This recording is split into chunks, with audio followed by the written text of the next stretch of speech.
Well, welcome everyone, and thank you so much for coming today and being a part of our agency or nonprofit endowment workshop. And we are going to spend an hour and a half together, and hopefully we are going to provide some tips and some ideas and some information and a toolkit that will help you leave this place and go on and inspire with people within your organization to help grow your endowment fund. So before we get started this morning, I think we'll just go ahead and go around the room and welcome everyone. I know we've got maybe some people that don't know each other here in our community. So I'm Kay England, and I have the pleasure of serving as the president and CEO of the Community Foundation. I've been here almost 7 years, and I can tell you it's a real joy to have the opportunity to work with nonprofits that are out in our community doing powerful work, life-changing programs and services, really enriching our region, and then nonprofit partners like yourself that are working hard to grow that ability to serve the community. And we get the opportunity to connect you and others with generous donors in our communities that want to really help to do good. So it's great to have you here. We'll just go around and start. Allie, would you mind starting and just saying your name and what organization you're with? Well, Allie Parrish, I'm the Executive Director at Iowa Heartland Habitat for Humanity. I'm Andrew Finnegan, Advancement and Community Engagement Director with Habitat. Good morning, my name is Todd Kushka, and I'm with Cedar Valley Makers. I'll be Cedar Valley Preschool and Child Care Center Director. I'm David Setzer. I'm with the Boys and Girls Clubs of the Cedar Valley. I'm Shane C. I'm with the Boys and Girls Club in Cedar Valley. Erin Hinton with Friends of the Family. Jillian Rutledge, I'm the Public Services Manager at the Waterloo Public Library. Vern Fish, I'm retired, but I was involved with the Hartman Endowment, and now I'm involved with the Friends of Blackhawk County Conservation. Those are my two interests. In Bravo. Yeah, okay. Dave Holm, Fresh at Village High. Tiana McHugh, Waverly Public Library Foundation. Kendra Woolard with the Friends of Hartman Reserve. I'm Terry Gomer, I'm the Affiliate Development Director here with the Community Foundation. Jenna Fugum, I am on the marketing team here at the Community Foundation. Nikki Litzel, I'm the Director of Development here at the Community Foundation. I'm Jake Byers, I'm the Director of Marketing Communications here at the Foundation. Terry, yeah. And I'm just going to say, I know we've got quite a few people on our online web version of this, and I have a list of those people. Awesome. I'm just going to go ahead and read that. Okay, perfect. Of the people that are RSVP'd, I don't know if they're all here, but I'm just going to read this list. Joyce Dyke of Right on the Park, and they're in Cerro Gordo County in Mesa City. Richard Gittery, and I apologize if I do not pronounce names correctly, from the Bancroft Community Foundation. Barb Grant from Operation Threshold. Holly Canninger, that is not right probably, with the Winnesheet Medical Center Foundation. Sarah Meyer Ryerson with the Waverly Public Library. Unknown participant is now joining.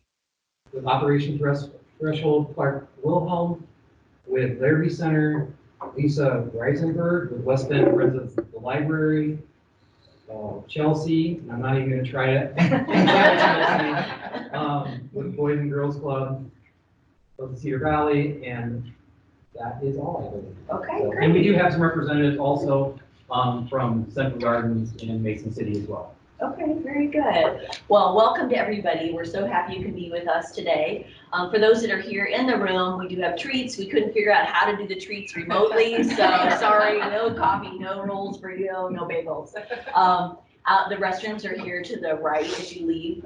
If you need to take a quick break, please feel free to do that or help yourself to more coffee and refreshments.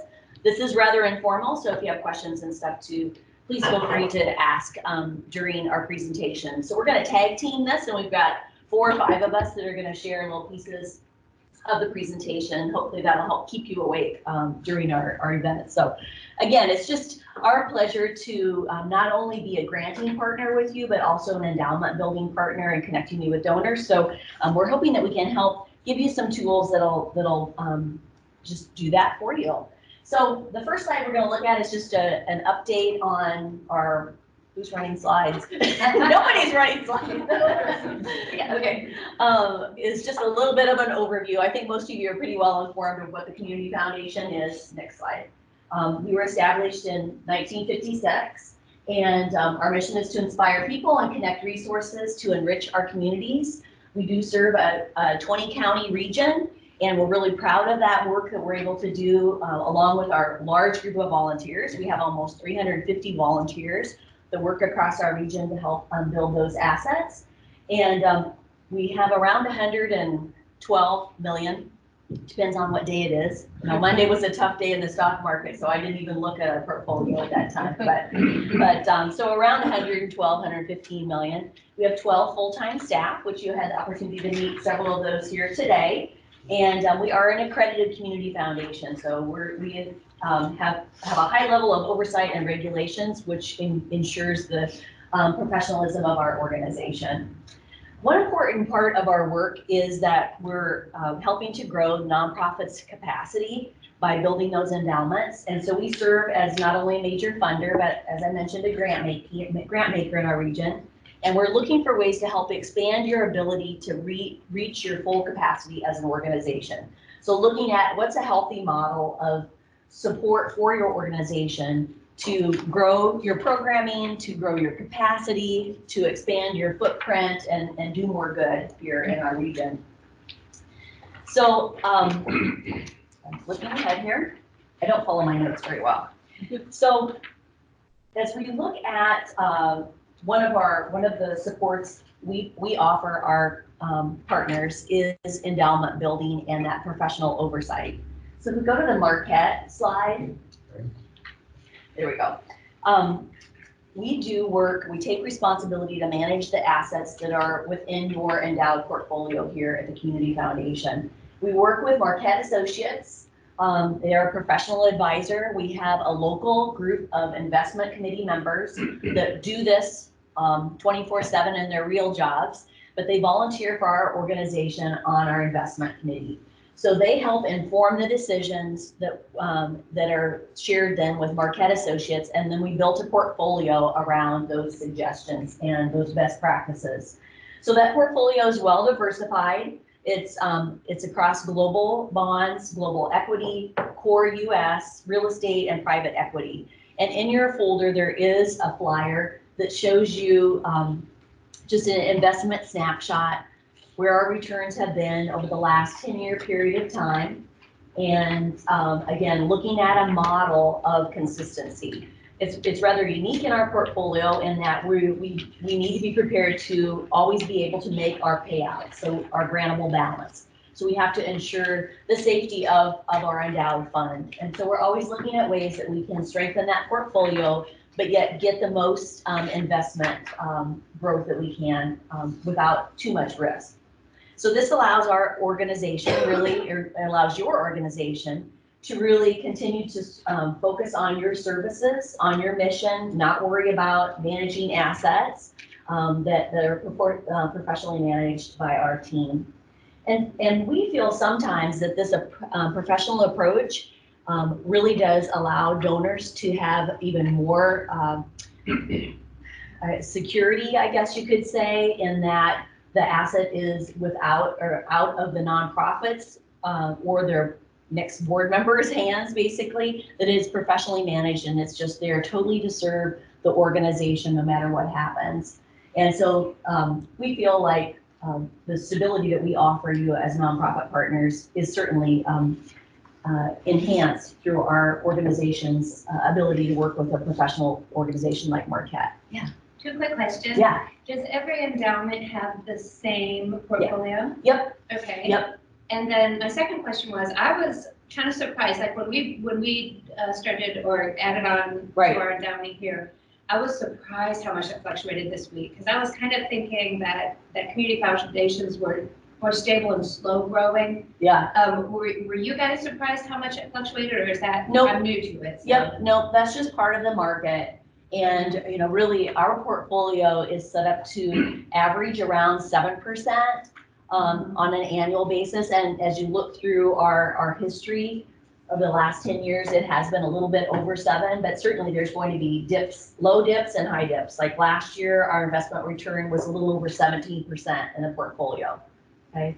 So We're not reactionary though. We set up that structure and the asset allocations, and that's what we stick with. But with that said, you're probably more conservative than some aggressive funds that are out there. Oh yeah, absolutely. Because we have to be prepared for the liquidity and the payout. Yep, good questions, good. Okay, so moving on to growing together. One of the main goals of our time together, as I mentioned, is really the peer-to-peer learning. So I love to have the questions are great. Examples of how you have been able to grow your endowment will be valuable for other people here in the room. So let's just talk a little bit about why it's important to grow your endowment. I think sometimes there can be the fear that if we're working on growing our endowment, that our annual fund is going to really suffer, right? Anybody ever feel that way or hear somebody say that, right? Oh, good. We have one honest person in the front. Yeah. Yes, absolutely. So I think as fundraisers, that can always be our fear, right? That we want to protect and grow our annual fund because we know that annually our organization is most likely going to need more cash, more charitable dollars, more grants, more federal, more state, whatever kind of portfolio you have to put together to meet your funding needs. You're probably going to need more next year or this year than you did last, right? So how do you keep up with, quote, inflation or growth of your organization and still be able to meet your mission and grow your capacity? So we think that one piece of that puzzle that you might not be paying as much attention to as you should is your endowment, okay? So how do we balance that? Okay, let's go to the next slide, please. Okay, so knowing your donors, endowments can really offer that organizational stability that can supply that revenue to in years where donations are down or where charitable needs increase. And they can be a resource, as I said, to programs and capacity building. It's really best practice for us to figure out ways that we can balance our annual fund ask for meeting our annual needs of our organization along with that future or planned gift, okay? So that's one of the things we're going to talk about today. It'll help secure that sustainable pattern for your organization. So just look at this example here where, I mean, hopefully a lot of you have donors that are doing a $500 annual fund gift to your organization, okay? Hopefully it takes a lot of those $500 gifts and a lot of $1,000 gifts, a lot of $100 gifts. You've got your, you kind of know what you need as an organization that's going to meet those annual fund needs. So looking at a $500 gift and that person, maybe 30 years they've done that. Well, they have a very high affinity for your organization, right? They really love you a lot. Maybe you've never even asked them for more than $500. Sometimes we do that too, right? Thank you for your gift, thank you for your gift, and oh, would you consider doubling that? Would you offer a match, whatever it is. So there are things we can certainly all do to strengthen our annual fund ask as well, but this is a pretty good indication that this person has a high affinity for your organization and most likely some capacity as well. So wouldn't it be great if you gave them the option to provide a $500 gift to your organization into perpetuity, okay? Every $500 gift counts, right? Because they're multiplied. If that donor dies and now you have to find another $500 donor or 5 $100 donors, you get the pattern, right? So what if you gave that donor the opportunity to show up at your table every year with their $500, and they can do that simply by making a gift into your endowment fund, either now, during their lifetime, or at their death, to make sure that their $500 check shows up. Okay, does that make sense? So I believe that when we're talking with donors about that annual fund and that gap in our funding, we have the opportunity to share this exciting plan with them. How many of them would feel good about being a part of that future plan of yours? So if you're not asking your donors to consider that planned gift, maybe somebody else is, or they're going to miss out on that opportunity to continue to support your organization into perpetuity. Pretty simple ask, okay? I was doing some research for an Association of Fundraising Professional workshop that I helped with last week here locally. And I did a little bit of research about some trends out there and donors and their likelihood of supporting an organization, et cetera. I just thought it was interesting, and you maybe have experienced this in your own shops as well, but donors are changing, and they are more independently minded than they used to be, and they're more questioning. Anybody experiencing this? They're harder to reach. Everybody say yes. You know, they're bombarded with messages from all kinds of organizations, right? And their loyalty cannot be assumed anymore. Just think about that a little bit and see within your own shop if you've noticed any of those trends. That assumption of donor loyalty could be plaguing the profession, nonprofits in general, and causing organizations to be less fit than they maybe should be, according to one of the studies that I read through the Association of Fundraising Professionals. So if you don't ask your donors for this legacy or future support, like I said, most likely they're probably not going to remember that you need it if you've not talked with them about that's a desire. So again, it's a very simple question. Have you thought about leaving a planned gift to our organization? We've loved the support that you've shared with us. Over that 30 years to our organization, this is what you have provided for us. And maybe some of you have seen those kind of reports back from different nonprofits that you personally have supported. I know I have, and I've been amazed to see over a long period of time the amount of impact, financial impact. Personally, it means a lot. It can be rather shocking to people, but that could be one simple idea. So easy to say. Help us ensure a strong future of support and services to the Cedar Valley. We've counted on you in the past. We want to be able to count on you in the future. Okay. Okay, so let's look at this next slide. I think another idea would be to think about a goal for your endowment fund. Again, just going back to how most of us would look at building an annual fund plan, right? So we've developed our budget. We understand what that gap's going to be in funding. We've looked at what funding models are going to need to be raised or requested or contracted or whatever it's going to take for us to do our mission this year. What if we thought about it, a fund goal for our endowment? Again, thinking about that future state, if everything was ideal, what would your goals be for your endowment fund? I think it would, you do the same thing for your annual fund, right? You decide, okay, that gap this year is going to be $500,000. We've got to raise $500,000 with whatever means that we can. What if you had a goal for your endowment fund? And then you would gather a little bit more momentum as you're out meeting with donors, talking about, well, we're ensuring the success of our organization into the future. We're growing an endowment. We don't want to be so dependent on today's dollars. We want to be planful and forward thinking, and we want to be prepared for the future, and we want to be able to do more for our community. We're not happy with the way services are now. We expect more of our organization. These are our dreams. Can you be a part of our dream? And to do that, we know we've got to capture some of the dollars that are literally dying in our community and not being left to support our important work, right? So this is just a quick slide that shows you, how you would decide what might be an appropriate endowment size for your organization. There's all kinds of information that you can read online about what a model might be. Some say it's twice your operating fund.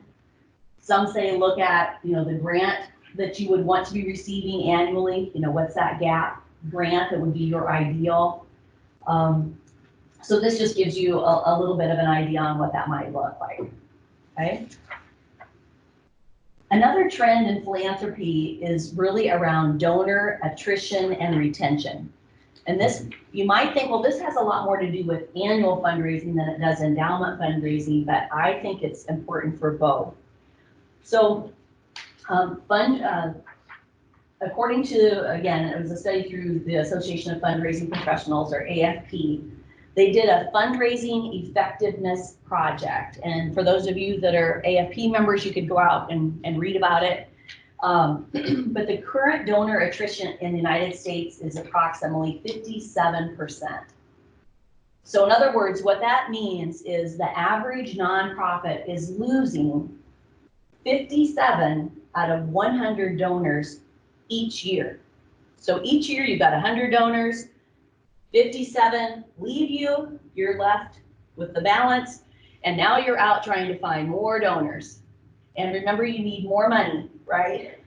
So now you've lost some people that were loyal to you and that you thought liked what you were doing or were part of your mission. Now you've got to start over.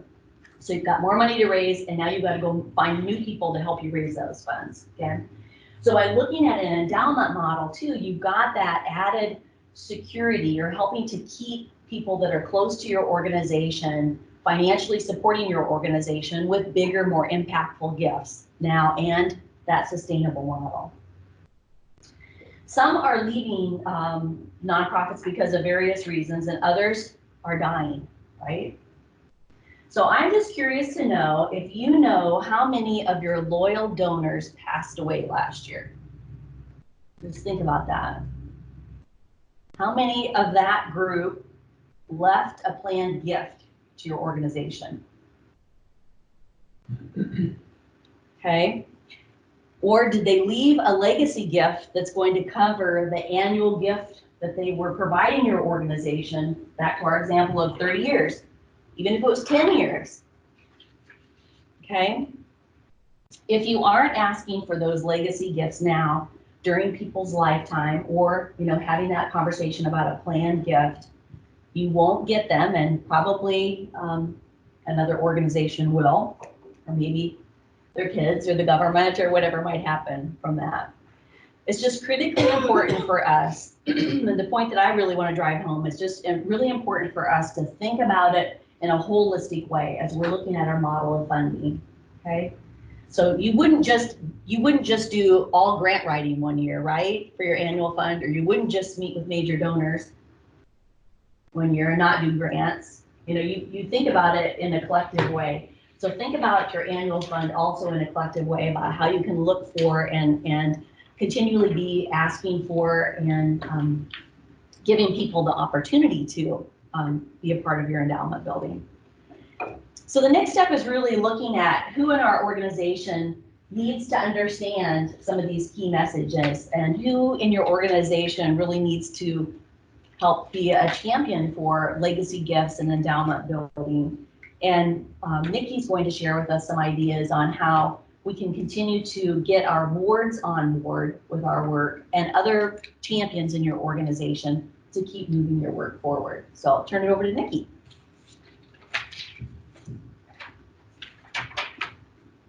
Okay. For everybody's Skyping, I'll just throw out a little reminder. If you have any questions, obviously anybody in the room can ask questions along the way, but anybody on Skype, there is a chat function, so go ahead and put your questions in that chat function, and we'll do our best to answer those questions at some point, even towards the end, we'll have time for questions. So, all right, so I'm talking about getting your board on board, and the topic of our board can be very challenging a lot of times. But one thing to remember is your board is on board with you because they care about your nonprofit mission as much as they should actually care as much as you do about your mission. And they are volunteering their time to help support you in your mission. And what we can do is help provide them the tools and education to empower them to actually help raise money for you and be almost a part of your development team. Lots of board members say, I'm not a fundraiser and I don't feel comfortable asking people for money. But there are 3 steps that we're going to recommend that we have adapted from a blog from GiveGab that I'm going to talk about today. The first thing is similar to what Kay said, is ask. Many, many, many times you will hear from donors and even board members, I didn't give because I wasn't asked. We want to start by making the ask and letting them know how important your endowment fund is. It's an investment for your future, and it helps you carry on into perpetuity. So don't be afraid. They are already, again, part of you and your mission, so they are invested with you already. Donors who already give to your organization are definitely invested, but your board is making that extra commitment. So don't be afraid to ask. And I recommend that you meet with each board member individually. If you've not already done that, have that face-to-face conversation individually with your board members and explain the endowment fund to them. Endowment funds can be a little confusing. If they don't understand it, they might want to know more information about it. So set a time to meet with them and make that ask. Ask them to contribute something. Of course, we want them to contribute to your annual fund, and you may struggle with getting that, but your endowment fund, if you can say contribute even, $100, $500, $200, whatever it is, make a goal to try to get 100% board participation in supporting your endowment fund. If you can get 100% of your board members on board with supporting your endowment fund, you can go to other donors and say, I'm really making this ask. It started with our board. Our board has 100% of our board members are supporting this endowment fund. They believe in this fund. I believe in this fund. I'm asking you to believe in this fund and help support it because it's an investment for our future.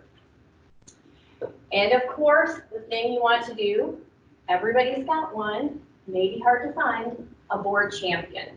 You want that one person on your board that is so passionate about your mission. Go to that board champion and recruit them to help you recruit other board members to get on board. If you don't have a board champion, it's not always your chair. You might assume, well, if they're the chair, they're going to lead this committee, they're going to lead this board, and sometimes that's the case. But it might not be necessarily your chair. You might find someone who's kind of working undercover, who's a champion for you and your cause. And if you don't have that person on your board, recruit them. Go out in the community, find a volunteer, find a donor who's very much supportive of your mission, and recruit them to your board so they can help with building on your endowment fund through this 100% participation is what you want to go for.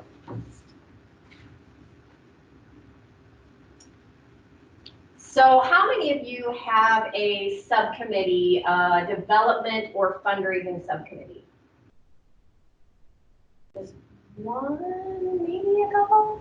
I highly recommend, a lot of boards lack this subcommittee. And I know there's lots of subcommittees that do lots of different things for your organization. But it's so important to have a subcommittee of fundraising, development, whatever it is, to help, again, get the word out, not only about your annual fund, but about your endowment. And so back to that board champion. When you've got that board champion that's passionate about your mission, they don't necessarily have to go out knocking on doors asking for money, but they have to be helping you spread the word about your endowment. And so go to that board champion and say, we really need a subcommittee, a fundraising development subcommittee that will help us. They can help with event planning, they can help with fundraising, but they should also definitely be helping you with building on your endowment fund.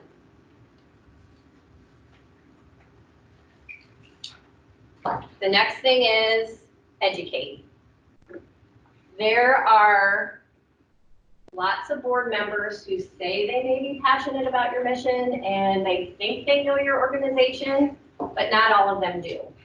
And what you should do is ask them to walk in the shoes of you and your staff. Ask them to volunteer for your organization. If they are not already, if they have never volunteered or haven't volunteered, they might consider, hey, my time on the board is volunteering. I come to these board meetings once a month, every other month, quarterly. That's my time. I'm volunteering. We need them to do more. If they're a board member, they really should be doing more and being more ingrained in your organization. And it doesn't have to be every day, but have them volunteer a few times and really get a feel for what your staff are going through as you're carrying on your mission at your organization. So you want them, by volunteering and actually walking in your shoes, they're going to help be able to experience what you experience and help tell your story.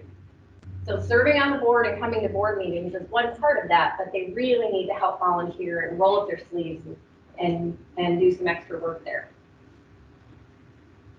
A recent newsletter that we read talks about this scarcity mindset that a lot of board members and donors have. They feel that despite their access to wealth, they operate with a mindset of scarcity. And you probably can think of a few board members that are feeling, we don't have enough money. We're barely making it through today. There's no way we can invest in an endowment fund. We've got to meet this year's budget, and we've got to think about that. But get them thinking on a broader scale with a different mindset that it's a growth opportunity. It's an opportunity to be there again into the future and an investment in your future. Don't let them set limits on what they're willing to invest in.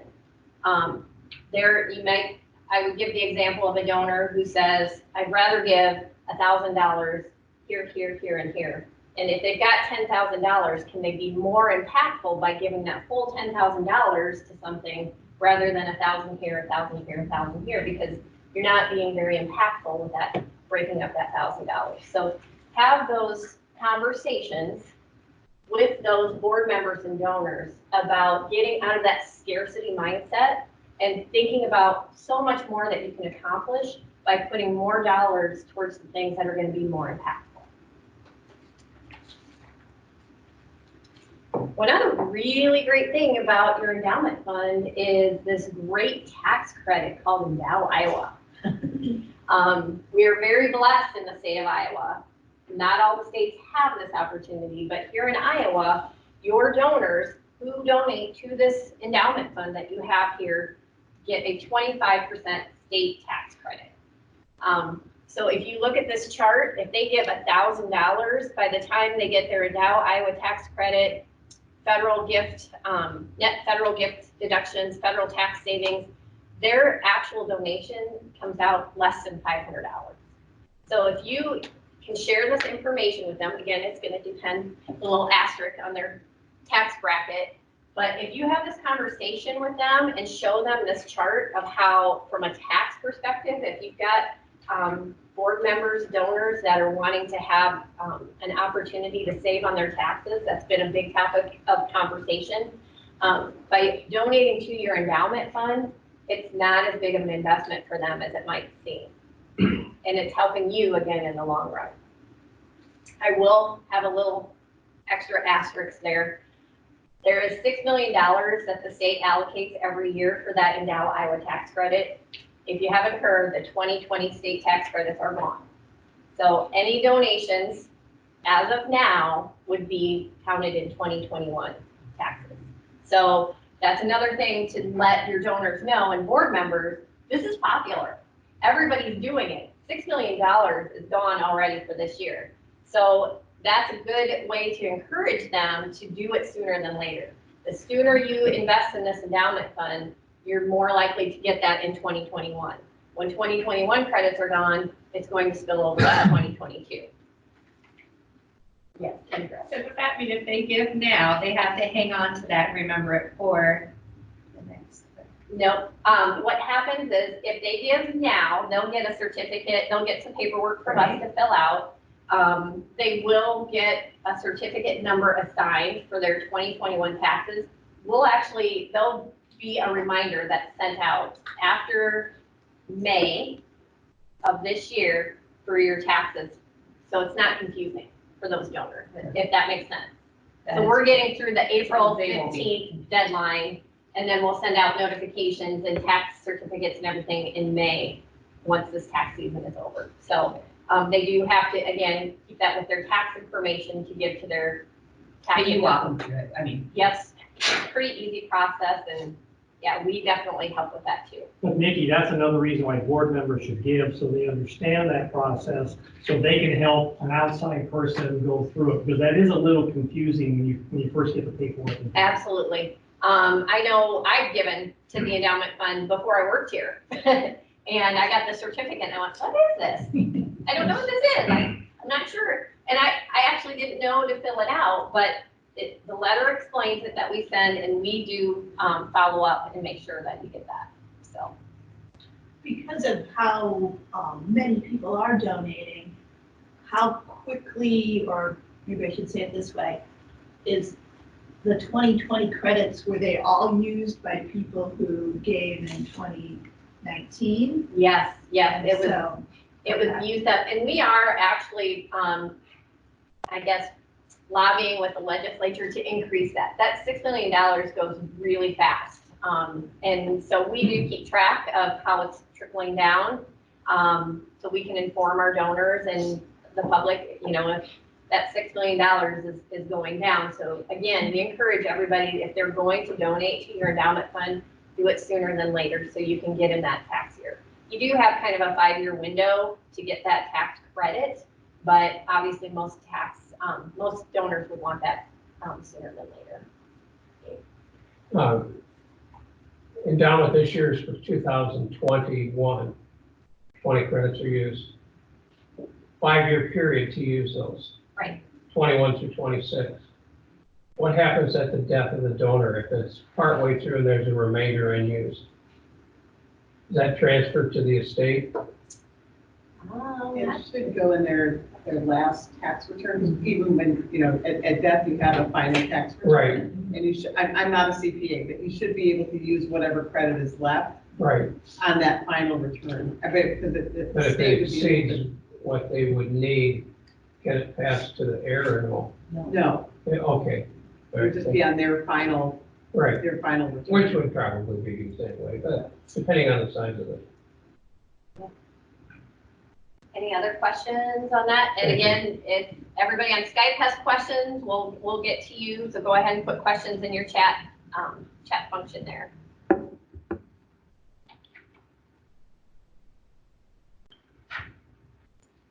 Okay. So what the last part, that last third part is support. And so you want to ask your board, you want to educate your board, and you want to support your board. And you want to support them again with the tools and the knowledge and things that they need to help get the word out about your endowment fund. What's another way to support your board? Involve the community foundation. We are here to support you and your board. And we, as Kay mentioned, we have many different ways of administering, you know, we handle all of the investment, all of the acknowledgements and things that happen with your endowment fund. So we take a lot of that on to help you with growing your fund. One thing you may want to talk to your board about is a gift acceptance policy. If you have donors who, maybe you've experienced this, come to you and they may want to donate some land, maybe a house, maybe a boat. Do you have a gift acceptance policy? How many of you have a gift acceptance policy? What you will accept and what you won't. That's great. So those of you that don't, there is actually a sample gift acceptance policy in your packet, in your folder. So you can take a look at that, but we highly recommend that you walk through with your board having that gift acceptance policy, what you'll accept and what you won't. Here at the foundation, we can accept assets like privately held stock, mutual fund shares, real estate. So if you have a donor who wants to give a gift that you may not be comfortable accepting, you can definitely consult with us here at the foundation, and we can work through that with you to get that where we can liquidate that and add those assets to your fund.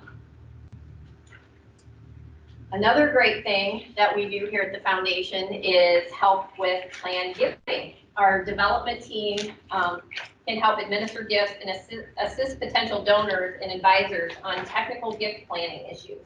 And I'm going to toss it off to Terry now to talk about more about planned giving. Great. My multitasking here. Okay. Okay, so we talked a little bit about planned giving with our other speakers this morning, and I just want to make sure we're all on the same page with that. And planned giving or legacy giving describes a variety of strategies that allows donors to achieve their charitable goals, both in their lifetime and at death. And planned giving is generally done with the donor's estate plan, and it is an option for donors of any income level. You don't have to have a large estate to do some planned giving. The most common types of planned gifts are bequests in a will. That's probably the easiest one that most people are familiar with. Also, life insurance, a lot of times you can direct your life insurance proceeds to go to a charitable organization. And then your retirement assets. That can be your 401k, your IRA, 403b, whatever type of organization that you work for. Now, when people give those estate gifts, some of them have no preference as to how the money is used when it gets to your organization, whether it goes into a big project that you are going to start tomorrow and poof, it's gone, and they don't have a preference. But if you would sit down and talk with them and give them a couple scenarios and say, you know, if you were thinking about leaving us an estate gift, and we have two options. It can go in our general operations, which is really going to help us a lot, but we might spend it all at one time. The other one would be to go into our endowment fund, and that is a fund to set up for our future sustainability, and it's a recurring income. And a lot of people will look at that and think, yeah, that would be great to make that big project go, but 5 years from now, who's going to remember that? But if their gift keeps going on an annual basis, it gives them more of a connection, like that they will be with that, supporting that organization forever. So in your packet, you don't have to look at it now, but there is this new tool we just hot off the press. It's the Plan Giving Toolkit, and I'm going to talk a little bit about some of the things that are in that. So how many of you are familiar with the term transfer of wealth, and what that means as far as charitable giving? It is a study that has been done over the next 30 years. The studies estimate about $400 billion will transfer between generations, and that's just in Iowa. And that is just dollars that are going from parents to children, grandparents to children, grandchildren. But it's still in Iowa, it's a lot of money. If every resident in Iowa directed just 5% of their estate to a charitable endowment, there would be hundreds of millions of dollars available to support projects and programs forever. So the reality is people are not leaving part of their estates to endowed funds for their favorite charities, and we just need to be talking about that some more. In your toolkit, there are some examples about how you can use that one estate gift to support your organization, but I think anyone can come up with a sustainable income uses for that. So equally as important, that transfer of wealth can also be a transfer of values. But let's go back to think about this 5%. If you have a $10 million estate or a $10,000 estate, are any of the heirs really going to miss 5%? Because it's either going to be such a large bucket or such a small bucket that 5% is really not going to be missed.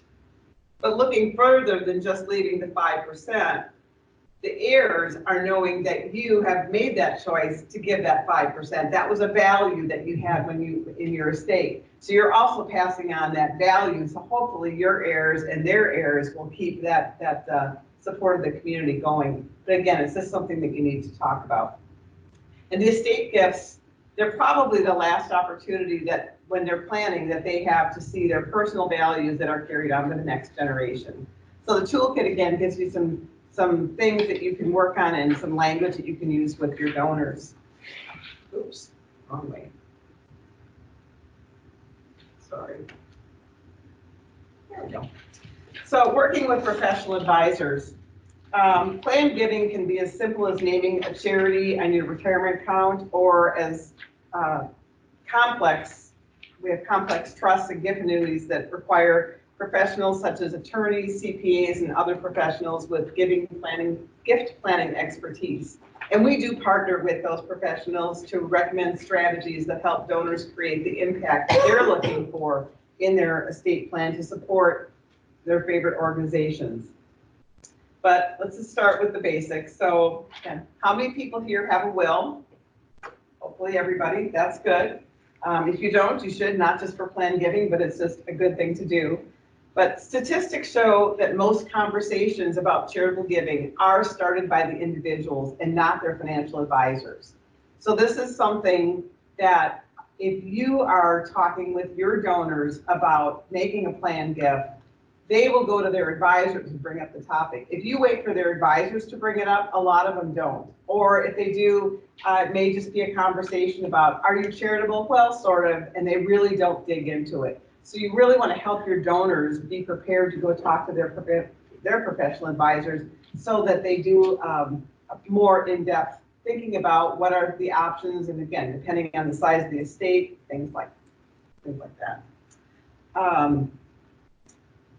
Another easy plan gift are retirement plans. I know there's been some changes in the IRA required minimum distribution age, but the IRA rollover is still the same 70.5. So anyone who's 70.5 can transfer up to $100,000 a year to a qualified charity, and they don't pay taxes on the distributions. The caveat is they can't make that gift to a donor advised fund. So a lot of people think, oh, that'd be great, they can put it into endowment fund, but they cannot do a donor advised fund. So your agency funds are a great place for those IRA required minimum distributions that they can make. And they also get the Endow Iowa tax credit when they do that. There's no federal tax deduction because they haven't paid tax on those dollars, but they do qualify for the Endow Iowa. So it's really a win-win that they can get dollars into your agency funds and get the tax credit. Looking at estate planning from a tax standpoint, retirement plans, the IRAs, 401ks, they're really the worst asset to leave your heirs because they are taxable to your heirs. Appreciated stock is, on the flip side, not the best asset to leave to your charities because the charities don't need the stepped up basis and the heirs are paying tax. So if you think about flipping that around, and the advisors should be working with people on that, but you want to look at that when you talk to people about directing the IRA to the charity savings tax dollars and giving the advantage of stocks to the heirs for the stepped up basis. Some of our donors have the more complex strategies designed by their advisors. We also work with charitable gift annuities and charitable remainder trusts, which are popular tools. And now with the change in the IRA rules, we're probably going to see some more of the charitable remainder trusts in the planning there. It is a delayed benefit to the organization because the charitable remainder trusts and the charitable gift annuities provide an income to the donor during their lifetime, but then the charity gets the residual. But at least if you know that planned gift is coming and you know that trust is out there, it's something that your organization can know that someday those dollars will be coming in as well. And I think Kay mentioned this too. If at any time you've got major donors and maybe you don't feel comfortable talking about the endowment fund, or you think that maybe you want somebody else at the table, we are always happy to come and meet with your donors and talk with them more about what the community foundation, because they might not know anything about us because we're holding those funds. So that might be important for the donor to know more of what we do, and we're happy to do that at any time. So starting the conversation. So all this talk about plan giving brings up all those things that people don't want to talk about. Death, dying, splitting assets among family and family members. And I have to say, in my prior career, I spent 34 years in life insurance and estate planning. And if there's anything people don't want to talk about, it's all those things. So I find that a little bit, it came with a little advantage of having done that for a long time. And I know people are uncomfortable, but the point is to get them not thinking about the death, dying and all that. What is the focus? What's the end result? What is your estate going to do for others? How can you leave a legacy? So yeah, that topic is still there, but you're reframing it over here to make it not quite so uncomfortable. In your handout, there is 4 conversation starters that look at the outcomes of the planned gifts instead of the triggering event. And sustainability is the first one. So pretty much saying that the needs of your community and the needs of your organization are ongoing. They're never going to go away. There are always going to be issues, and that's something that they can think about. The next generation plan gifts leave a legacy for the future generations and serve as an inspiration to others to do the same. That goes back to that, passing on your values and just looking at the next generation so that they can do gifts as well. heritage, donors understand the importance of preserving their heritage and cultural identity. Planned gifts can help preserve that heritage. And then just the personal legacy about donor satisfaction is knowing that their planned gift and membership in a legacy society will support their favorite charity forever. Speaking of a legacy society, there we are. So how many of your organizations have a legacy society or anything like that where you've identified people who are going to give you planned gifts? Okay. If you don't have one, you might want to think about putting it together, putting something together for that. It doesn't cost anything. It makes the conversations that you have with your donors about planned gifts and their opportunities to be part of your organization into the future. It's another area where your board can make a gift direction with a gift acceptance policy to direct legacy society gifts into your endowment fund. That's something that they can do, not necessary, but it's an idea of how to make those legacy gifts last forever. And we do have tools to facilitate membership in our legacy society. We have many options in our plan giving materials. We use a memo of understanding that provides our donors the ability to add language to their wills and then be able to take that plan gift and provide dollars to fill the needs for the future. The estate gift, the MOU and the estate gift arrives, then we know that those funds are directed to certain endowment funds that we have, and that will go on forever. The next is to make the decision to establish your legacy society, considering using a name that reflects your mission and relates to your donors. In short, it should sum up your organization's brand, or if that doesn't seem to fit with you know, where you want to go with that, you can just use legacy society too. Honor, so what are the benefits to being a member? Perhaps it's being on a list, you might have a luncheon. We actually have a dinner that we put on once a year for our legacy society members, basically so we can have a nice dinner and let like-minded people network together and learn more about each other. Recruiting, some organizations may already know about their planned gift donors, and they can be your founding members in your legacy society. They can also be ambassadors to other donors to your organization and join by making a planned gift. And I think, as everybody knows with fundraising, telling their story. Why did they decide to do this? Why is it important to them? And as they share that in a group, I think that helps to make other people start to think of it. Integrate. So promote your legacy society in all of your materials. Don't hide your legacy society or your endowment fund in a hard place to find on your website. I didn't go out and look at everybody's website, but I have looked at some others when I go out and visit with our agency fund holders. And sometimes it's either not on the website or it's very hard to find. And again, everybody knows you have to make it easy to give or easy to find that information so that they can at least be making that decision if they're going to participate or not. And the Legacy Society can be a little bit of a, if you don't know what it is and it's visible on your web page, people may want to click on it just to find out what it is. And identify, back to the board support, find your board champion, as Nikki said, that's the person that's going to help you work with that. And then our last one is work, and as your partner, we can help you and your donor from sample request language examples to working with advisors for a number of different plans. So I believe we are ready for our marketing.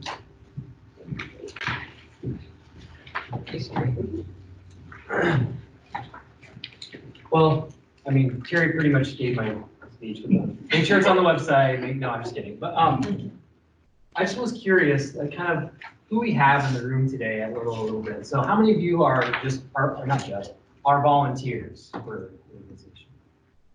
Okay, got a few. How many of you are directors, executive directors? Okay, got a few of those. How many of you work in development? Do we have any marketers in the room?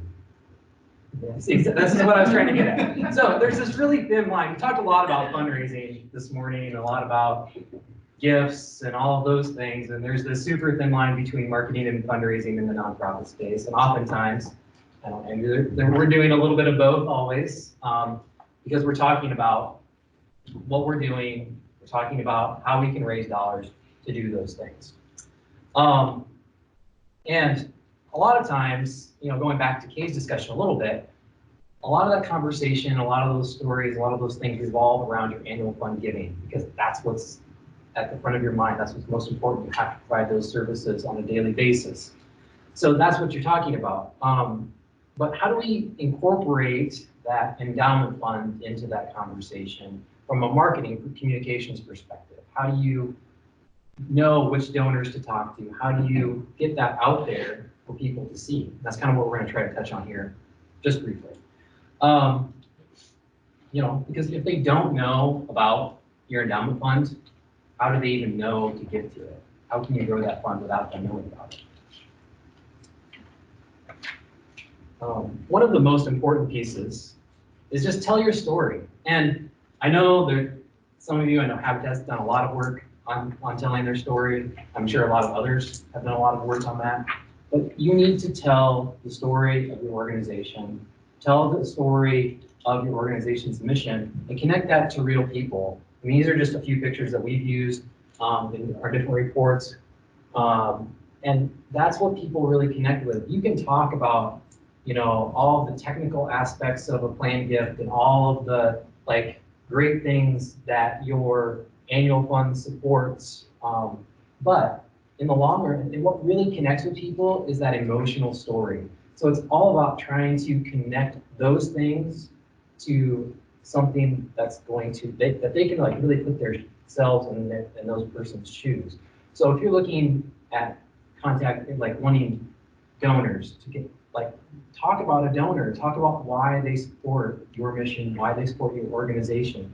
If you want to connect people to the services you do, so they'll give you money to do those services, talk about the people that impacts. Tell a very personal story that those dollars went to make a difference in that person's life. That's what those people are really, really going to connect with.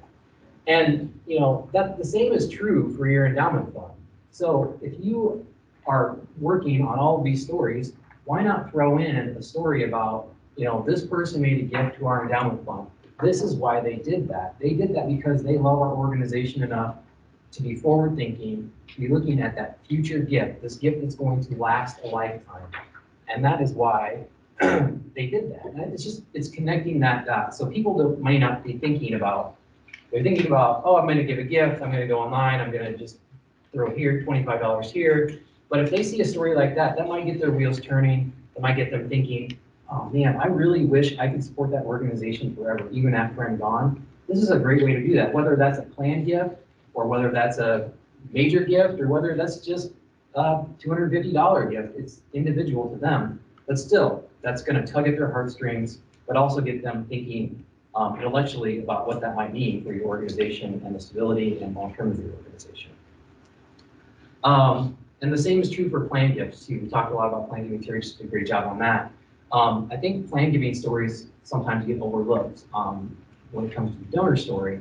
But those are really impactful stories, and they can be people that have, in the past, of course, we see that a lot here at the Community Foundation, that have made that planned gift, that have made that forever impact, and sharing that kind of, if you have the backstory on that, or if you have relatives that know the story on that, go get that information. Go get a picture of that couple that's made that forever gift to your organization.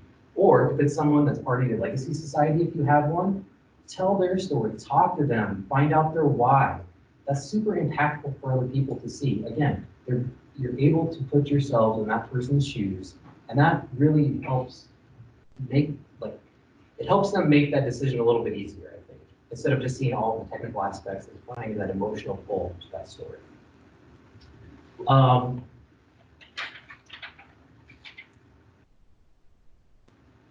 How many of you do share stories in your newsletters and your, I'm assuming probably most of you. So yeah, I would just encourage you to think about that from the endowment planned giving perspective as well. And also from the services perspective, is you're talking about your services, how does that tie back to your endowment fund too?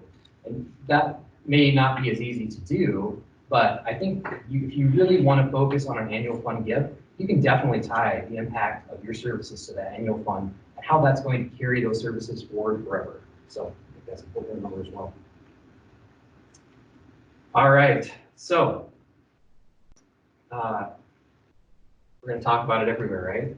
So how are you currently communicating with stakeholders and potential stakeholders?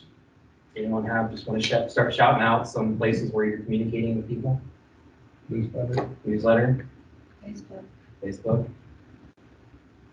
Social media in general? Websites? I started a podcast. You started a podcast? I'll talk to you later. No. I don't really want to, but it's interesting. It's awesome. Yeah. Very cool. So yeah, so we're doing a lot of communicating with our stakeholder groups, whether those are donors, volunteers, obviously people who might use our services. We're putting that message out there in a lot of different ways. So we already have these kind of established ways that we're sharing our message with different groups of people. So it's just important to remember to incorporate your endowment fund message in all of those ways. So whether it's Facebook, Twitter, Instagram, I don't know, it's interesting. But I love it for my personal use. But your newsletters, your website, etc. And Terry brought this up earlier, but I am curious, people, and you don't have to raise your hands, but I'm kind of curious, like how many of you have the link to your endowment fund on your website? Awesome, very cool. Got lots of hands, that's good. That's good. We do find that sometimes that doesn't even happen. And so it's really kind of disheartening for us because not only is that beneficial for us, but that's so beneficial to that organization. It gives that donor another place to look, another place to give. And sometimes that's what a donor might be looking for. So it's just getting it out there. And I also want to kind of go back to Kay's conversation about knowing your audience, knowing your donors too, because it's not just like, I'm going to throw this message out to the masses, and sometimes we have to do. And that can be semi-impactful, but it's really knowing your audience and segmenting that audience. So if you have a group of, say, you've got major donors, they're kind of in that plan giving prospect category, they might be ripe for an endowment message, and that might really speak to them. So maybe take that segment of people, use your email, and send them a message specifically about your endowment fund and plan giving. So it's really just knowing, like, who do I have in my database, if you have a database. So I know not everybody even has that, but knowing who those people are, and then looking at those individual groups and like, oh yeah, this person, like he was saying, has given so consistently over this amount of years, or this is a new donor, so we're going to really focus on retention and annual fund for that particular person. But that consistent donor, maybe they're ready for that next step. So maybe they're ready for, maybe it's a major gift, maybe it's the endowment fund gift, or maybe it's a plan gift that's tied to the endowment fund. So it's really knowing your audience, knowing how to segment that, and then delivering the right message, and then also knowing how they want to receive that message.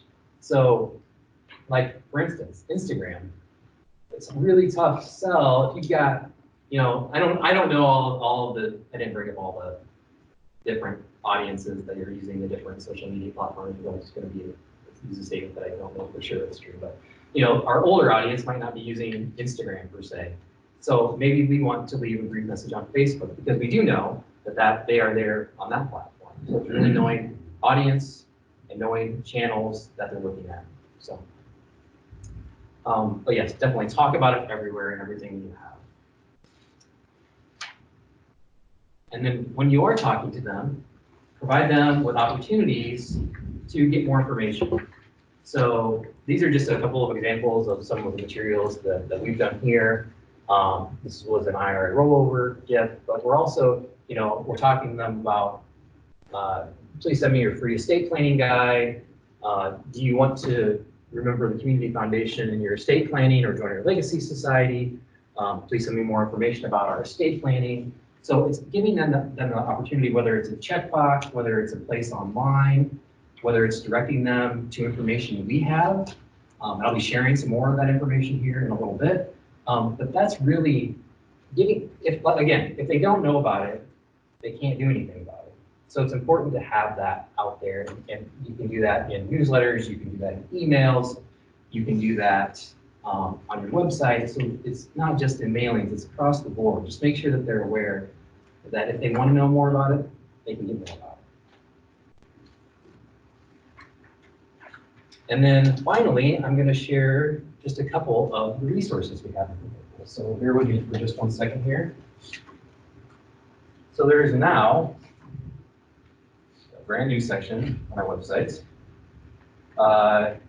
And it is our Nonprofit Fundholder Resource Toolkit. So there is a link in, also this link is in the planned giving packet.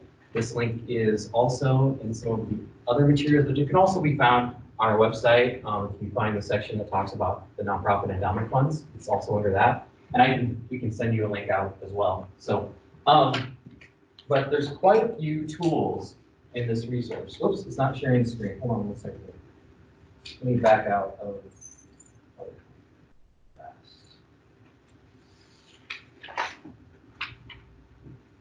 maybe. Sorry, working before, of course.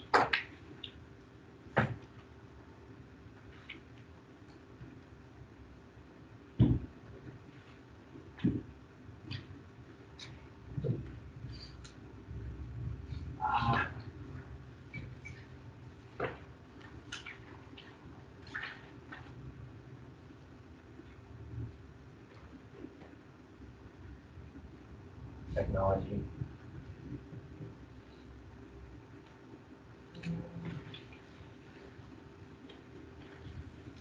Well, I'm not going to stand here and mess with this all day, but I can definitely talk about some of the resources that are out there. So I apologize for that. And I don't know, Jenna might come over here while I'm talking to this. But some of the things that are in that, there's a section that's basically about promoting your endowment fund. And there's specific, we did include like template language that helps you talk about that fund, because it's not something you're talking about all the time. We're talking about it all the time. You guys are not. So it's not as simple as, make a gift to support our services. There's a little bit more behind that. So we provided a little bit of, it's very simple template language. It talks about your endowment fund. It talks about that it's funded with the community foundation. And it talks about that long-term stability, et cetera. So it's a small screen, but I don't know if this is helpful. Is this what you're looking for? Yeah, that's what I was looking for. So I mean, I got it here too, but so we've got some of that language out there, and these are all like clickable links to PDFs or to Word docs actually, in some cases. So you can actually just copy and paste that information. You can put that anywhere. So you can put that in your newsletters. You can put that in your emails. You can grab snippets of it for your social media. So it's super helpful to have that, and it's just easy to use. We have a little bit about, we have a growing your endowment fund, which I believe that piece is in your packet. That's a nice little piece to have. We do have some sample social media posts out there on this website. They're super simple. A lot of them are talking about legacy, talking about giving to your fund. We do have some sample graphics out there. One of those graphics is kind of around the power of endowment. So the growth, like how that helps your organization grow after the endowment grows. We've got some legacy gifts out there. And we have text that explains the Endow Iowa tax credit as well. So obviously that's not something you talk about every day either. So it's nice to have a little bit of language that you can use to discuss that Endow Iowa tax credit with people. You can use that as a discussion point. And again, you can drop that text anywhere you need to drop that text, whether it's on your website in conjunction where you're sharing your endowment fund, or if it's just something you want to post to social media. And I did include a couple of Facebook graphics that you can utilize on there when you have your Endow Iowa, talking about your Endow Iowa social media. So yes, Kendra. So with all of that, so we dropped, and I think that's awesome, so super helpful for the template language. When we go into all of that can have a link that'll go directly into how they can donate to your specific endowment, or does the link just come to CFNEIA? Do you know what I'm asking? Like, Yeah. so I go on Facebook and we say, go to our endowment fund, go to this link to CFNEIA. So that's available to us so that they can click on that. Will that lead them right to the Friends of Hartman Reserve, or does that channel them through? That's a great question. You can do it however you want to do it, but we do have a specific link on our page that would direct them to your fund. So if you want that, and that's what you would use on your website. So if you have a link on your website and you want people to make that online gift to your endowment fund, use that link to do that. Okay. And that's what you can also include in your Facebook post if you want people to go directly to that page. It does create kind of like a simplified, not a super simple URL, but it's a little bit shorter than kind of your long outlook URL. But it's not just one of those buttons? On our website, there is just a button. And so I don't know whoever does your website, if that person, you're creating it, you can just add a button and then attach that URL to that button, like a give tomorrow endowment. Click there, you can direct them right to that page. I can talk to you a little bit in more detail about that if you want to. Just a quick follow-up to that URL, will that send them to our flyer page? Yes. Okay. Well, it won't bring up the flyer specifically, but there are. It's kind of like a home. It's kind of like a home page almost. Okay. Then it has the buttons that it has your fund flyer, and it says give now, I believe. And so it has those options on that page. And that page is customizable. So I know it's one of the things that we want to try to work on too, because right now it's pretty just real standard language. One of the things we'd like to work on in the future, I don't have a date on that yet, but is to start customizing those pages a little bit more and working with the organizations especially to do that. Because obviously if they click on that link, and right now the language basically says this fund goes to your organization. So adding a little bit more, and we worked with our web provider to provide some more options for us to be able to do that. So that, yes, that is all out there. And then also on that page, we've included our plan giving tools as well. So that toolkit is out there in PDF form, so you can definitely share that in that way. Some of the letters, I think some of the letters are also in there. They're just template plan giving letters. So there's some that are for people who might be interested in joining a legacy society. There's some out there for people who are already, maybe you're starting a legacy society, but you already have people that are leaving you a plan gift that you know about. You can say, I'm starting a legacy society. There's some standard plan giving language out there. So those resources are all out there as well. And I think it's incredibly helpful to have those. I know when you don't talk about those things every day, it's just not language that you have at the top of your head or at the tip of your tongue. So this is hopefully a helpful resource for you. And there's also just a couple of Facebook graphics around legal legacy as well. And then I think basically those are some resources. Oh, and a link to the language that we have available for donors to put in their will that'll help them get that right. So if they want to make a gift to your fund, they can do that within their will or request. So yeah, definitely, I would highly encourage you to go out there and utilize that resource. And you can always reach out to myself if you have any questions, or Jenna, or our marketing person. I don't know if everyone's she's awesome. And also we have our CFNEIlegacy.org website. It's basically Crescendo. I don't know how many of you are familiar with that, but we're utilizing their services as well. And they specialize in plan giving tools. So there's calculators, there's, we can also run illustrations through their service. There's gift laws, so any kind of like laws around giving, there's a whole section on that. If you want to direct any professional advisors to that website, there's great information for them out there as well.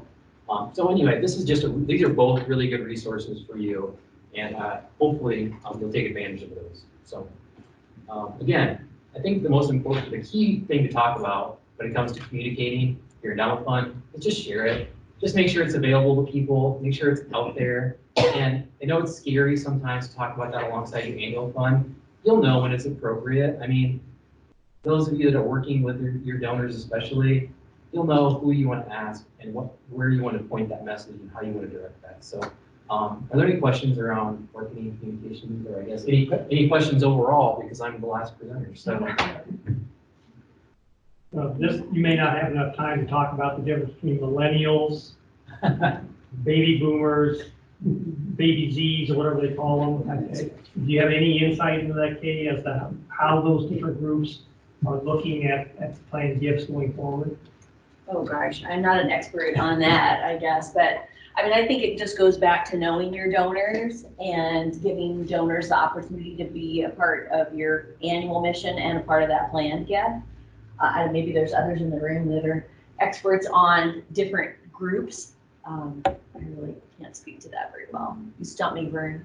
Well, the observation is that service clubs are not recruiting younger people to participate. Therefore, they're not linking with the different groups that need their financial support.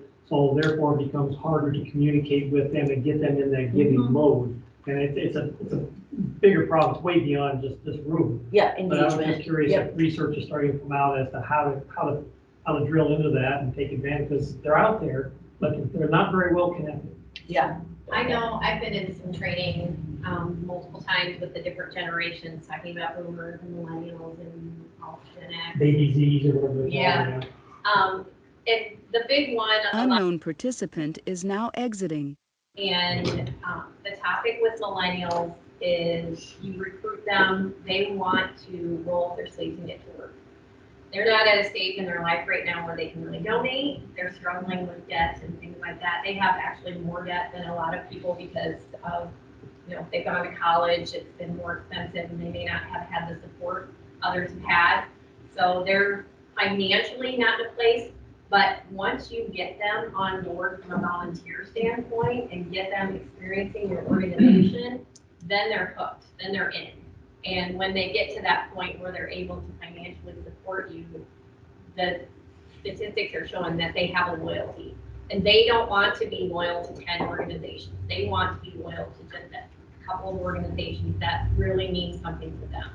And that goes back to Kay, knowing your donors, knowing your volunteers.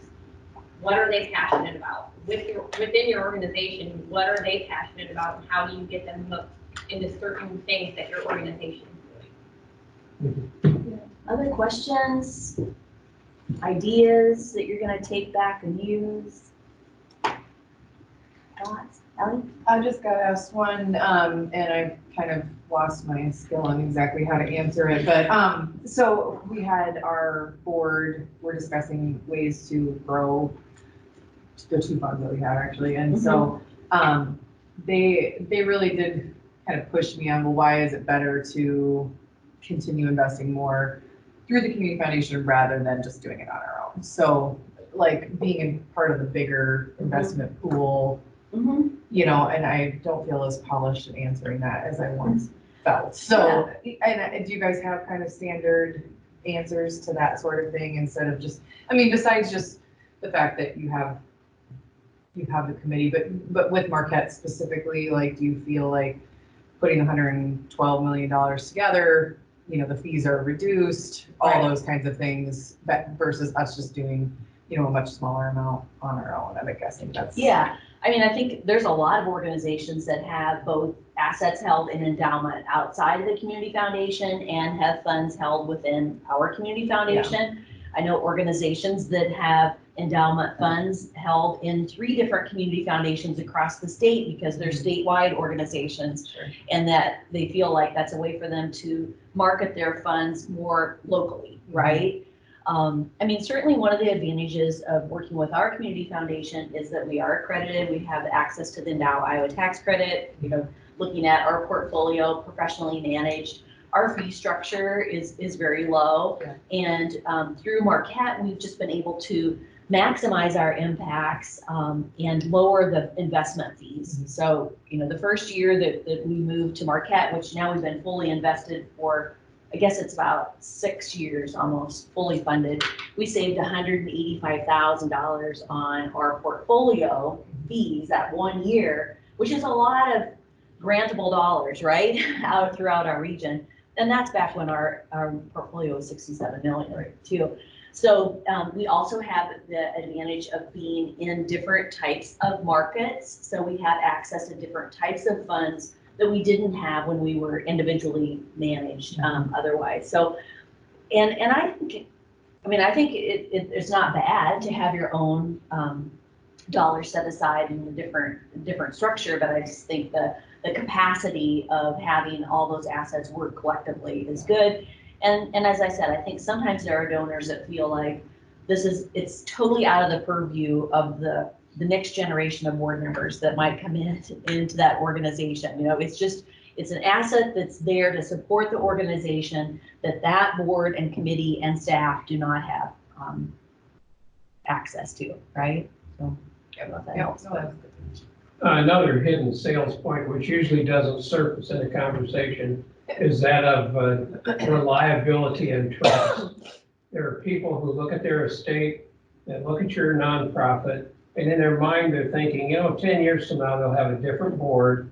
They may have different objectives. They may not exist. They may get absorbed by another nonprofit of similar objectives, or they may have a problem with funds being pilfered. We see that all over the country. And I've found just in one instance, you know, the situation, not due to us, but a different. Are we going to me? No, nothing to do with Vern. It was just, you know, why is it you retired? Just kidding. No, not related. But an investor had a bad experience with a municipality of a small nature. And as a result, looked at us through the eyes of the bad experience with a municipality. Mm-hmm. And the investing in our account here, it removed that. So it was to us, either get it here or probably not get it. Yeah, I think that it's kind of that impartial coordinator, right? So we serve the donor, we exist to serve out the donor intent on behalf of whatever organization we're collecting those resources for and serving. So to your point, if something happens with that nonprofit partner and they no longer exist, or they're absorbed into another organization of similar interest, then those dollars would be directed to that organization. They wouldn't be spent out to make payroll or whatever it might take to hang on to an organization. So it's totally separate. We're here to carry out donor intent. And so it's impartial, yes. At this point, we're looking for 100% of our donors to go through the endowment. Mm-hmm. And then we'll take from a percentage of our yearly distribution, a small percentage for our operating costs. That's kind of how we're looking forward going into the future. When you talk about you acknowledge the donors, yes. Can you tell me what all that entails? Yes. Because we would like to continue to build a community, not just if they're donors, but like you were talking about with the stories, mm-hmm. Like we want to know who those people are to go Absolutely. For walks and the woods together, etc. So can you tell me about after they donate what? Yep, great question. And that is actually one piece that we didn't talk about that we maybe should include in our next workshop. So you all have access to a donor portal. I don't know how many of you are logged in, so you can see those gifts that are coming into your fund.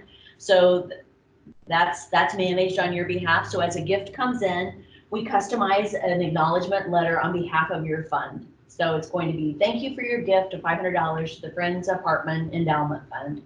Your endowment gift, blah, blah, blah, makes you eligible for the Iowa tax credit. And then we're sending you the information about eligibility for that tax credit and the application process, right? So then you're going to see that $500 gift in your donor portal. And I know a lot of organizations, and we would encourage you to do this, to thank your donors for sharing that financial gift and that charitable gift through your endowment fund held at the Community Foundation of Northeast Iowa, right? Because it is a gift that's going to impact your organization into perpetuity. So you can do your own little thank you there as well. So that's pretty much the structure of how that works for each of your individual donors. Holly, you won't do is now exiting an annual ask. That would be up to the organization for that person. Right. We have done some overall requests for really uplifting the almost 200 is now exiting on behalf of nonprofit organizations. But if we do that, we let you know, right? We don't let all of the organizations know that we do that. We certainly could talk about that, what that would look like. But for instance, at the end of the year, I think it was around October timeframe, we did what we called the year-end giving guide. It basically was just like, remember, these are important dates for year-end giving. Here's some of those giving options, IRA rollover, et cetera, et cetera. And then one of the things we did this year was include, I think we customized it for each of our affiliates, and that's a whole nother wormhole I'm not gonna go down. But for Blackhawk County, it included a flyer or a page or two of all of the nonprofit endowment funds, and they could check the box, insert that into the reply device with their gift. So they could make that gift to the fund in that way if they so chose to do so. And it also, of course, gave them the web address to our nonprofits, or to our funds, and then they can search those. That's one of the things that I should probably mention too. If someone does come to our website, we have a find a fund functionality, and we're continuing to grow how robust that is. But they can search by fund type, or they can just type in a keyword. So if they were interested in Habitat, if they were interested in Hartman, they could just type in that keyword. It would find any fund with that in the name or description, and then they can select that fund, and that will drive them to that page where they can either view a fund flyer or make a gift. And now also we have the functionality where if you wanted just to search all the nonprofits in Blackhawk County, you can do that. You can click search, you can put in that criteria, click search, and then now you can also download a PDF. So if you wanted to share that with somebody else, you can share that PDF, download that PDF and share it with others. So that's some new functionality we have on the website as well. And we need to check the quarter, else we won't be notified that a donor has given. We just need to daily check it to make sure we know who's giving. You know, I'm not sure. I don't think you get an email about that. Do you know? I don't believe so. No. I don't believe so. No. Yeah. But we have all their contact information. It might Don't not. we get a letter that we had a donation come in? No, we don't send a letter. I don't, and I don't think I thought you got an email, but I'm not positive. I guess I don't know enough about our portal export is not Yeah, here. yeah. So. Yeah, just put a monthly flag in your calendar and check it. Yeah. Yeah. Yeah. Yeah, we're just talking about their contact information. Yeah. The donors might want to talk about that, because the names are available on the portal. We have some privacy issues about sharing. Oh, so we won't get their street address, et cetera, necessarily to thank them. I don't think we do for the agents, for the nonprofits, We did because get a letter. We don't. did you get on? We got a letter when we had a Okay. census size. No, page okay. shared to the endowment fund. Yeah, we don't share that information It- for privacy. It's not, I know, it's an Right. privacy interesting. issue, and we've gone back and forth with it, and we have to err on the side of caution. Did we have any So questions I have online? not seen any questions come Okay. through, but I'm going to unmute. So if anyone that's joining us remotely has a question, oh, whoops, let me unmute here. I heard a couple people get off, but Yes. in the meantime, anybody else have a question or a thought? One of the Wanna things share? that, while she's doing that, I want to point out up here is a list of all of our staff and their email addresses. You can also find us on our website, of course, where you can contact us through our website. But we have awesome staff and with a wide variety of different purposes, and they are at your disposal. So if you have finance questions, you can contact our finance department. If you have marketing questions, you can contact myself or Jenna, et cetera, at development. So please utilize us as well. Who's the best to talk to about like updating content stuff? Jenna is actually the person to talk to. Any questions on there? No, I can't get anyone. Yeah, I did want to mention that if anyone does have any, they see their fund flyer and they have anything, please let us know how we can update that or maybe try to win. So just to be clear, that's Jenna or you, Jake, or either one? Yeah, Jenna's doing most of the fun, but Yeah, if you you can want to come, hold me to, and I can pass out my card and get it to you before you leave. Okay, well, I know that was a lot of material to get through in an hour and a half. You are awesome students. Certainly, this is not our last communication. We again really thank you for the opportunity to work alongside your nonprofit. And we certainly want to help you and help work with any donors and move the process forward. We encourage you to take some steps during this next week to really think about your endowment fund and how you can make it even more impactful for your organization. So let us know how we can help you. And again, we just really thank you for the opportunity to work alongside you. So have a great day.